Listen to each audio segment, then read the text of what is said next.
Hola, buenos días. Os doy la bienvenida a este nuevo capítulo de nuestra aventura digital youtubera. Dicho de otro modo, bienvenidos a este nuevo tutorial para aprender. Para aprender, atentos. ¿Qué se entiende por convivencia y también por concordia en España?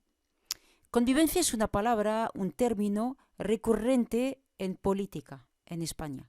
Y entonces nos toca estudiar primero de dónde viene la palabra y qué significa. Primero comprobemos si se utiliza mucho esta palabra en el tablero político. Hemos compartido a lo largo de los años unos mismos valores sobre los que fundamentar nuestra convivencia, nuestros grandes proyectos comunes. Soluciones habrá, convivencia habrá. Concordia significa que podemos permitirnos tanta diferencia territorial como sea compatible con la igualdad de derechos. Necesitamos que el Gobierno de España defienda a sus ciudadanos, defienda a los ciudadanos que simplemente pedimos que se respeten las normas de convivencia. Yo creo que en las circunstancias que estamos viviendo ahora es una irresponsabilidad que el Gobierno renuncie a priori a una facultad que está arreglada, que requiere de informes penitenciarios y de informes del Tribunal Juzgador, que podría contribuir a la concordia en Cataluña. Nosotros reivindicamos la ilusión, la concordia y el ánimo de convivencia de todos esos andaluces que ya... Por lo tanto, a estas alturas del tutorial sí que hemos comprobado la recurrencia y el uso más que frecuente de ambas palabras, convivencia y concordia, como uno de los fundamentos retóricos de toda la clase política española. Y como tenemos siempre al alcance de la mano el DRAE, comprobemos los significados de convivencia, vivir en compañía de otro u otros, y de concordia, conformidad, unión. Más allá del significado de convivencia y concordia que acabamos de comprobar en el DRAE, todavía nos falta entender por qué estas palabras son tan unánimes en la clase política. Porque la clase política española necesita incluirlas, tanto en su retórica. A la hora de valorar la dimensión política de la palabra de convivencia y de concordia, nos puede sacar de dudas la propia Constitución de 1978. En el preámbulo, el texto constitucional deja constancia de, vamos a citar el texto, de garantizar la convivencia democrática y proteger a los españoles y pueblos de España. Pueblos en plural. A continuación, en el artículo 2 del título preliminar, el texto establece la indisoluble unidad de España y el derecho a la autonomía de las nacionalidades. Con lo cual, si nos atenemos a la letra del texto constitucional, la Constitución de 1978 se ofrece como marco de convivencia a sabiendas de que España la integran pueblos y nacionalidades. Es decir, que el concepto de nación indivisible es una nación constituida por nacionalidades.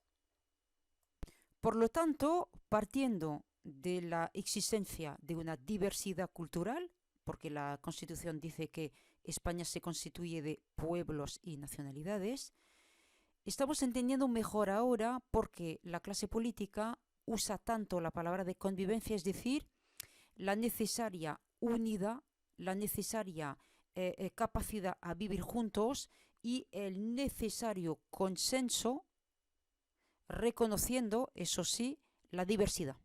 Como ya sabemos, a raíz de la aprobación por referéndum de la Constitución de 1978, se implementaron en España 17 comunidades autónomas y entonces en su excelente libro, el profesor Sebastián Quesada nos dice lo siguiente: el estado de las comunidades autónomas fue una solución nueva para un viejo problema, el problema de los nacionalismos.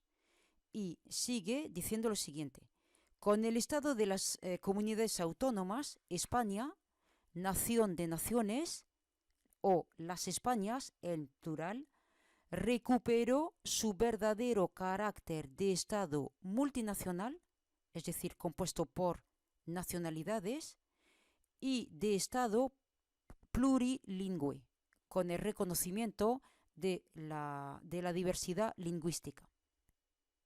También quiero citar al profesor Bartolomé Benassar, que nos explica en su libro titulado El desafío español, que los redactores, los constituyentes, los redactores de la Constitución de 1978 dejaron muy clara en el texto la toma en cuenta de dos temas muy sensibles en España: las lenguas, por una parte, y las competencias regionales que la dictadura franquista había anulado por completo. O sea que la peculiaridad, la particularidad histórico-lingüística de determinadas regiones del país se reconoció y hasta se defendió claramente en la Constitución bajo el término de convivencia. Es decir, que la concepción de diversidad cultural en España, es decir, referirse a una nación, no quita que al mismo tiempo se puedan evocar nacionalidades. En cuanto a la concordia, escuchemos esto. Una Constitución fruto de la concordia entre españoles, unidos por un profundo deseo de reconciliación y de paz, unidos por la firme voluntad de vivir en democracia. Una Constitución que recuperó para el pueblo español la soberanía nacional y que devolvió a los españoles su libertad y su condición de ciudadanos, que reconoció también la diversidad de sus orígenes, de sus culturas, lenguas y territorios. Por lo tanto, vamos comprendiendo todo el calado constitucional de la palabra de convivencia y de la de concordia, y el profesor Benassar nos recuerda en su libro que son también dos palabras relacionadas con un contexto, el contexto de la transición de la redacción de la Constitución como paso de la dictadura franquista a la democracia. Al principio del tutorial hemos visto al rey y a los líderes políticos resaltar y hacer especial hincapié en los conceptos de convivencia y de concordia. Hoy la convivencia se enfrenta a la cuestión separatista. En España hoy evocar la convivencia equivale en realidad a un posicionamiento ideológico que rechaza el independentismo catalán o vasco. Bueno, me despido por hoy. Muchísimas gracias por tu atención y hasta el próximo tutorial. Adiós.